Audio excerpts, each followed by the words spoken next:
নদীর জীবন হরণ করে গড়ে তোলা অবৈধ স্থাপনার বিরুদ্ধে কঠোর অবস্থান নিয়েছে ফরিদপুরের নগরকান্দা উপজেলা প্রশাসন। বৃহস্পতিবার বিকেলে কুমার নদের দুই পারে অবৈধভাবে নির্মিত একাধিক সেপটিক ট্যাঙ্ক ভেঙে গুঁড়িয়ে দেওয়া হয়েছে। নদীর স্বাভাবিক প্রবাহ রক্ষা এবং পরিবেশ দূষণ রোধে এই সাঁড়াশি অভিযান পরিচালনা করা হয়।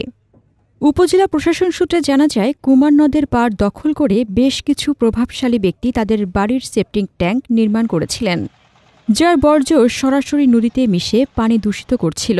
উপজেলা প্রশাসনের পক্ষ থেকে একাধিকবার নোটিশ দিয়ে আজ বৃহস্পতিবার ১৪ আগস্ট বিকেল ৩টার মধ্যে নিজ উদ্যোগে এসব অবৈধ ট্যাঙ্ক সরিয়ে ফেলার চূড়ান্ত সময়সীমা বেঁধে দেওয়া হয়েছিল। কিন্তু নির্ধারিত সময় পেরিয়ে গেলেও দখলদাররা কর্ণপাত না করায় কঠোর পদক্ষেপে যায় প্রশাসন। উপজেলা নির্বাহী কর্মকর্তা ও নির্বাহী ম্যাজিস্ট্রেট দবির উদ্দিনের নেতৃত্বে একদল কর্মী অভিযান চালিয়ে অবৈধ ট্যাঙ্কগুলো ভেঙে ফেলে। শুধু উচ্ছেদ করেই ক্ষান্ত হয়নি প্রশাসন। ঘটনাস্থলেই ভ্রাম্যমাণ আদালত পরিচালনা করে পরিবেশ সংরক্ষণ আইন ১৯৯৫ অনুযায়ী সংশ্লিষ্ট স্থাপনার মালিকদের জরিমানা করা হয়। ইউএনও দবির উদ্দিন দৃঢ়তার সাথে বলেন, নদী আমাদের প্রাণ, পরিবেশ আমাদের অস্তিত্ব, এর উপর কোনো আঘাত আমরা সহ্য করব না। দখলদার যত প্রভাবশালী হোক, কাউকে ছাড় দেওয়া হবে না। পরিবেশ ও নদী রক্ষায় আমাদের এই অভিযান ভবিষ্যতেও অব্যাহত থাকবে এবং প্রয়োজনে আরও জোরদার করা হবে।